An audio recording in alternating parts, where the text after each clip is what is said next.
Ha? Coach, ulitin mo nga. Parang di ako makapaniwala dito eh. Oh, ba't ako? Personal trainer mo ako dito eh.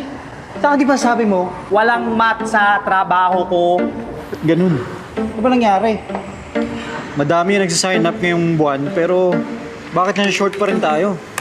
Ah, sigurado ka? Tingin nga. Sigurado ba to? Ha? Hindi aabot sa renta yung kinita natin this month? Di ko alam. Kapag nagpo-promo kasi tayo, po-promo rin yung katapat natin. Mas mababa pa nga yung mga rates na binibigay nila eh. Di tuloy natin sila maungusan.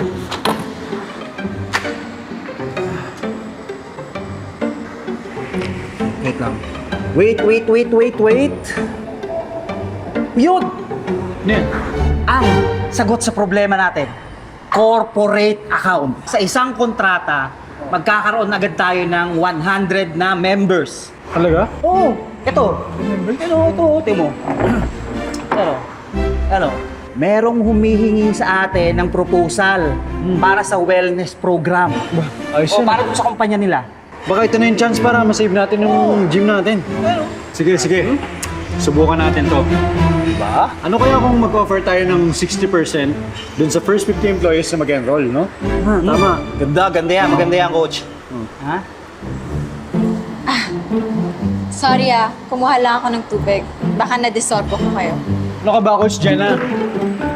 Kahit kailan, hindi ka magiging istorbo, okay? Sige na, babalik na ako doon. Oo. Dito na tayo. Tara muna tayo dito. Ang yakap ka pa eh.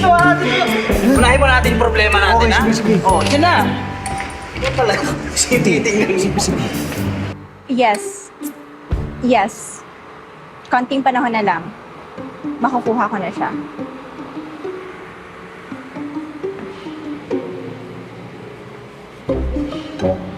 Hello po, Coach Marites.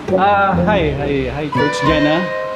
Kung iniisip mo na sinusubukan kong makinig sa phone call mo, tama ka. So, sino ba yung kausap mo kanina? May iba ako. Iba? Anong iba? Oo. Ibang trabaho. Paggabi, online tutor ako kaya tinawagan ko yung coordinator ko nang hihingi ako ng extra load. Kung kulang pala yung kinikita mo dito sa gym ko, hindi sana sinabi mo sa akin. Pwede naman kitang pahiramin kung kailangan mo talaga ng... Wag na. Nagawan ko na ng paraan. Galing mo naman, Coach Jenna. Maaga kong pinaretire si Mama. Kaya kailangan ko tong panindigan kasi no choice ako. I see. So, close ka pala sa mama mo. Oo. Mag-isa niya akong pinalaki. So, paano hindi kami magiging close? Ako naman, lolo ko yung nagpalaki sa akin. Sobrang solid din namin nun kasi sobrang dami na namin pagsubok sa buhay na pinagdaanan. Di nga. Ang rich kid ka eh. Uy, hindi ah. Yung lolo ko, 4 na beses na yung nalugi sa negosyo. Dahil ako, ma-pride lang ako, nung walang-wala kami, ayoko ipalata. Kaya nagbida-bidaan ako sa school. Naging bully ako. Sino naman yung mga binubuli mo?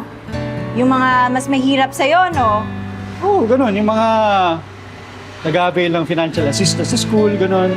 Loaner, outsider. Basta lahat ng mas mahina sa akin. Pero alam mo, Coach Jenna, hindi naman ako proud dun eh. So, nagsisisi ka na sa mga ginawa mo nung high school? Oo, sobra. Teka, nabanggit ka ba na nung high school ako naging bully? Oo, kaya kakasabi mo lang high school. Si Coach Jim talaga, matanda na kasi. Talaga? Sinabi ko yun? Oo.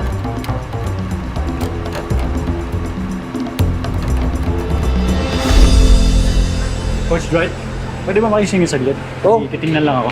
Bakit? May problema, Coach Jim? Ha? Ay, naalam ko eh.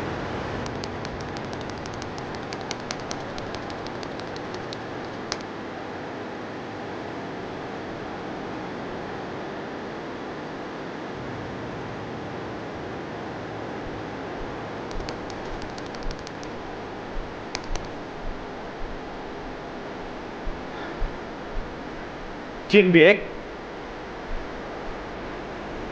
So, totoo nga. Totoo nga. Ikaw pala yung ex-classmate ko. Oo. Ako yung dating classmate mo na palagi mong binubuli dahil mataba ako. Masaya ka na? Wow. Good for you. You're looking good, no?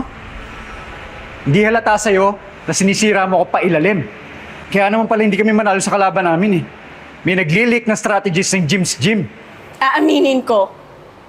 Kinuha ko yung offer mo kasi gusto kitang pabagsakin. Gusto ko tong pabagsakin yung negosyo mo. Pero nakita ko naman nagbago ka eh. Tsaka, hindi ko din kaya manira ng tao. And you expect me to believe that, ha? Genevieve? Jenna? Or whatever, hindi ko alam kung anong tatawag ko sa'yo. Alam mo, manluloko ka eh. Manluloko ka. Kapag nagsara tong gym ko, at mawala ng pagkakakitaan yung mga nakasama mo sa trabaho, sana patulugin ka ng konsensya mo. Oo nga pala. You're fired.